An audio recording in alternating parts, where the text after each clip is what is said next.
দেখা গৈছে জুৰিয়া বজাৰত একাংশই অবৈধভাৱে বিল্ডিং নিৰ্মাণ কৰিছে আৰু চাকৰিয়ালৰ নামতো বিটি আবণ্টন হৈছে। কি ক'ব এই সম্পৰ্কে? হয়, নিশ্চিতভাৱে কেৱল জুৰিয়া বজাৰতে নহয়, নগাঁও জিলাৰ বিভিন্ন সাপ্তাহিক বজাৰত যিসকল মহকুমাৰ মাটি আছে, যিবোৰ মহকুমাৰ মাটি আছে জুৰিয়া বজাৰৰ অধীনস্থ, এই মহকুমাৰ মাটি চৰকাৰী বিষয়াই, ৰাজনৈতিক নেতা আৰু অসামাজিক কিছু লোকে ব্যক্তিগত কব্জাত বিটিসমূহ তেওঁলোকে বিল্ডিং নিৰ্মাণ কৰিছে আৰু নিজে ক্ৰয় বিক্ৰয় কৰে। এনেবোৰ কিছুমান অভিযোগ দীৰ্ঘদিনৰ পৰাই উত্থাপিত হৈছে আৰু আমিও বাৰম্বাৰ সংবাদ মাধ্যমৰ জৰিয়তে বিভাগীয় কৰ্তৃপক্ষক লিখিত আকাৰে বিভাগীয় কৰ্তৃপক্ষক আমি জনাইছোঁ যদিও কিন্তু ইয়াৰ কোনো ধৰণৰ সুফল পোৱা নাই। গতিকে আমি নগাঁও জিলা আয়ুক্ত মহোদয় এজন সৎ আৰু নিকা, বহুত ভাল আমাৰ দৃষ্টিত, তেওঁক দৃষ্টিগোচৰ কৰিছোঁ যে আপোনাৰ নেতৃত্বত জুৰিয়া বজাৰত যিসকলে অবৈধভাৱে বিল্ডিং নিৰ্মাণ কৰিছে আৰু মহকুমাৰ মাটিত যিসকলে কৰায়ত্ব কৰি ৰাখিছে, এইসকল মানুহক চিনাক্ত কৰি আইনীভাৱে কঠোৰ পৰা কঠোৰ শাস্তি দিব লাগে আৰু বিটিসমূহ বেদখলমুক্ত কৰিব লাগে। চাওক, এই জুৰিয়া বজাৰৰ বিটি কেলেংকাৰীত একাংশ ৰৌ বৰালী, ৰাজনৈতিক নেতা, পালি নেতা এইবোৰ জড়িত হৈ আছে।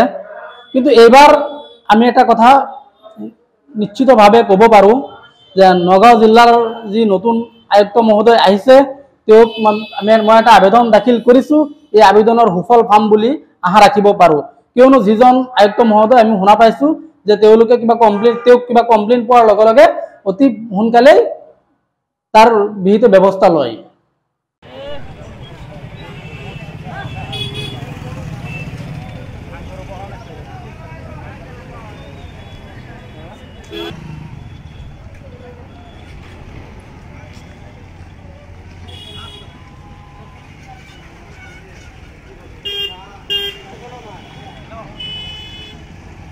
দেখা গৈছে জুৰিয়া বজাৰত একাংশই অবৈধভাৱে বিল্ডিং নিৰ্মাণ কৰিছে আৰু চাকৰিয়ালৰ নামতো বিটি আবণ্টন হৈছে। কি ক'ব এই সম্পৰ্কে?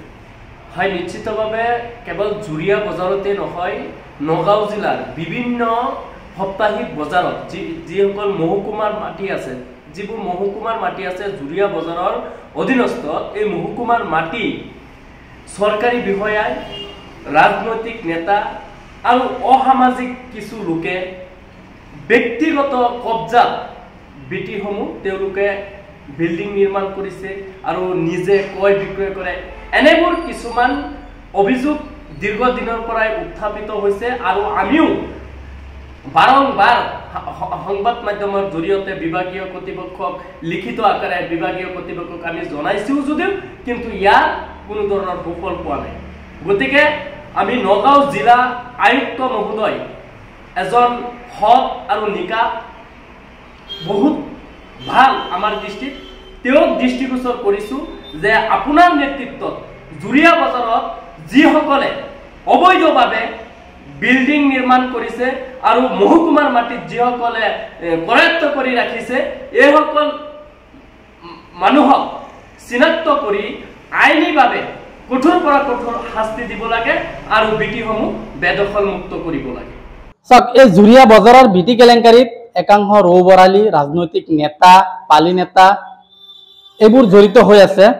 কিন্তু এইবাৰ আমি এটা কথা নিশ্চিতভাৱে ক'ব পাৰোঁ যে নগাঁও জিলাৰ যি নতুন আয়ুক্ত মহোদয় আহিছে, তেওঁক মই এটা আবেদন দাখিল কৰিছোঁ। এই আবেদনৰ সুফল পাম বুলি আশা ৰাখিব পাৰোঁ, কিয়নো যিজন আয়ুক্ত মহোদয় আমি শুনা পাইছোঁ যে তেওঁলোকে কিবা কমপ্লেইন পোৱাৰ লগে লগে অতি সোনকালেই তাৰ বিহিত ব্যৱস্থা লয়।